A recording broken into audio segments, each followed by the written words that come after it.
can now say, this is what we want in government. This is what needs to have happen, to have so many people immobilized to create history in counting votes, people to immobilize in creating history, young people stepping up to vote because they understand the role that history is going to play in their life, and they have a voice, and their voice is actionable.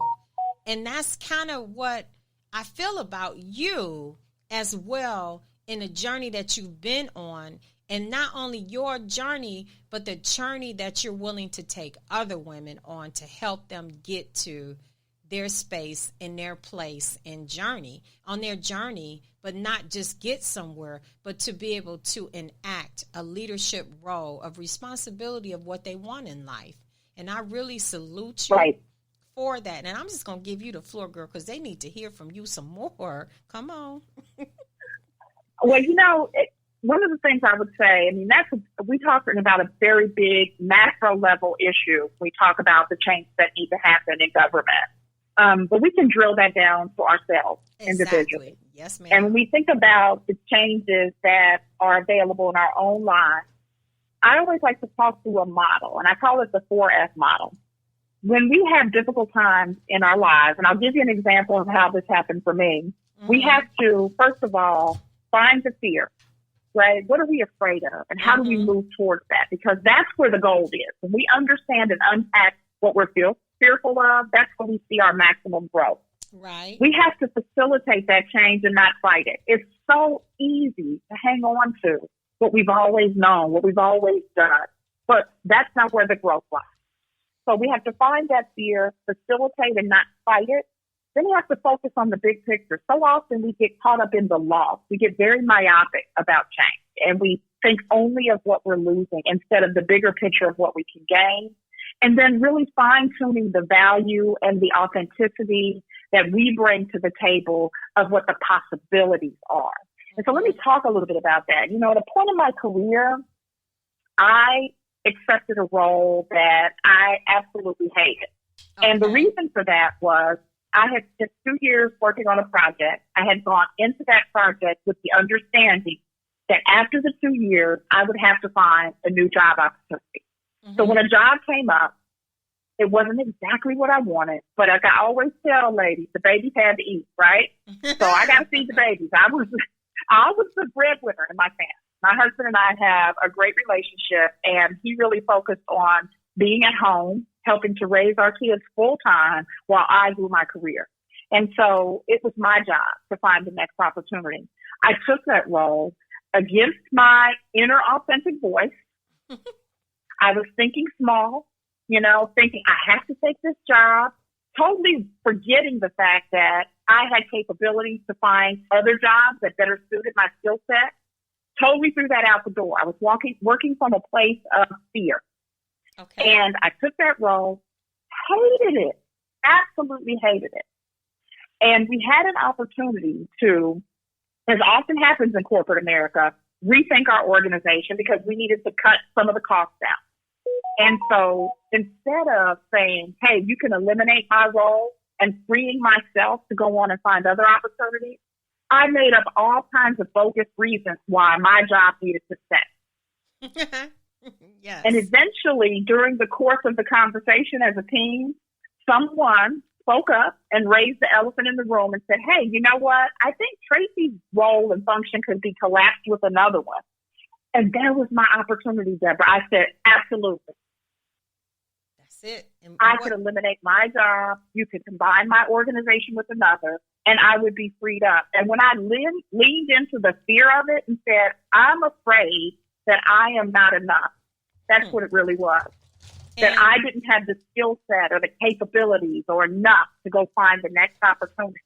Well, the thing when I faced that fear, everything changed. And you know what? And the thing is, we have to lean in, like you just said. And if we want change, we have to lean into socioeconomic change. We have to be able to be responsible on a level of who we are as self. You can't go running, many of us talk about change, and what you did was socioeconomic change. And you really, what, like, when people are immobilizing the way that they are now, and more people are stepping into entrepreneurship and they're tapping into what they're really great at, what they're good at, what they contribute to, then we start to see social economic changes. And we don't just see them as this just change. It's economic. And we can either look at social societies that progress. We can either progress, we can become stagnant, or we can regress. We can do one of those things, and we could look at it as a regional economy or a global economy. And what's really happening when we look at it all together, people are immobilizing in different ways, but it's all, and everybody's contributing, but what it's all doing is becoming a global impact, because everybody all over the world is saying we want change now. We won't change, and people are like yourself. They're stepping up to the change, and I salute you, and I applaud you, and I love what you're doing. I just want you to keep going with this story, because your story is so true, and the audience can listen to a point of view, and that became actionable, that someone just said, I'm going to step out, and I'm going to do me, and it became Wild Hair. And so it's a beautiful title, but it's more to it than just the title. It's what you did that makes Wild Hair so beautiful. So without giving everything away, what else do you want to share on this journey? Because I'm loving it. Keep going, sister girl. You're right about the title. I mean, it's a catchy title. It's based on, like I said, that true transition from straight to more wild hair. But the reality is we have many wild hair moments in our lives. Mm-hmm. And wild hair moments are really those moments when we come to the intersection of a crossroad. Mm-hmm. And there's a path that we can take that is built upon our authentic voice. And many times it's the more difficult path, or at least we believe it is. And then there's the other path, which is traditionally what most people do, or it's the easier route, or it's the route that allows me to be more accepted, mm-hmm. and for me to fit in and not stand out as somehow different. And I had many of those in my career, and women have them all the time, where they come to this point and there's a decision to make. And we know what our voice inside is telling us. But we've gotten so good at listening to what others want from us. Sometimes that's our families, the people we love. Sometimes that's our job. Sometimes that's society. And we buy into that, and we push that voice down. And we become so good at pushing that voice down that many times we no longer hear it. Yeah, stuffing our emotions. And so tapping into authenticity really comes down to 4 principles. And when I coach women, I always make sure we're dealing with these 4 areas. We're dealing with self-honesty, because we can't be authentic unless we're honest with ourselves in terms of what we want, where we want to go, what we believe about ourselves, the good and the bad of that, right? Our strengths, our weaknesses, honesty. The next piece is the courage to take what that honesty tells us about ourselves and to do something. That's what you hit upon. It's not about just having a wild hair. A wild hair doesn't mean a thing. That's right. Until you do something about it. Mm-hmm. Next is the confidence to believe that this action that I'm taking is what's right for me. And when it gets challenging, I'm going to stay grounded in my strength. And I'm going to believe in myself and keep moving forward. And the last principle that I really, really make sure that all of the women I coach are grounded in is resilience. That's right. Because it's not easy. You didn't build your wealth, your success, your podcast with just one stroke of a pen, did you, Deb? No. It was resilience. Girl, it was work. Yes. And so those are the 4 principles that are core to having an authentic career and life. Exactly. And I just want to share something. When we coach, sometimes we coach and we don't even know we're going to coach. Is that right, Tracey? Right. Sometimes yes, ma'am. We can be minding our business to the most. I got a phone. I want you to, because I just want to share this. I don't care if we go over an hour. It doesn't matter. This is our platform. It don't matter. I got a phone call, I got a text from someone. I just want you to share. I'm going to share something, and then I want you to share something, and what it looks like on the coaching side, and how do we get people to go from A to B to C to have a breakthrough in probably 1 hour. And it's doable, but you have to want to do it. You have to be true to yourself. So I have a particular person that calls me, but they call me when they want information. And this is a coach. It's a health coach, and she calls me when she wants information. And she knew that I had gotten into some other areas of development for the business, but it wasn't in coaching. It's not in coaching. It's about contracting, government, state, and city, federal. State, city, federal contracting. And so she says, well, the reason why I wasn't prepared for what she said to me. And she said to me, the reason why you're doing so good is because you became certified. I said, excuse me? So I said, wait a minute, hold on. And so I knew whenever she calls me, she's calling me for information because she wants to get into that journey. And I said, and I made her have a breakthrough moment. I said, first of all, I'm not even doing what you're doing. I'm not doing coaching. That's not what I'm doing. When you're working with federal, state, and city, you have to have a product or a service that they can use.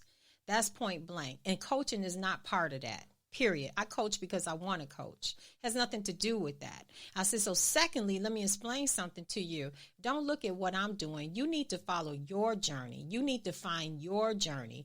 Every time I talk to you, you call me, you're taking notes, but I know you're taking notes. I've always known you have.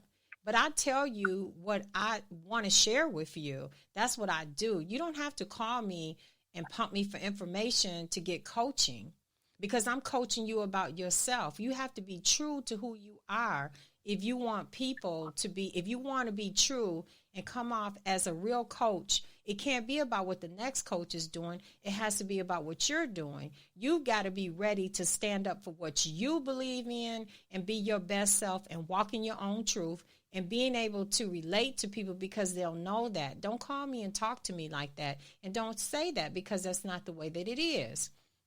And she says, oh, well, I better find something else. I better stop and not think about this certification. I said, no, it's not about you not thinking about that certification. It's about you trying to figure out what you want to be certified in. Don't look at what I'm doing, because what I'm doing is not what you think I'm doing. So you have to figure out how and what it is that you want to do as a coach. How do you want to come off and being authentic as a coach, where you really come across to people in a real, honest way, where you really, and you need to be more humanized about the way you come off to people and not being commercial about coaching. Coaching is not commercial, it's humanized.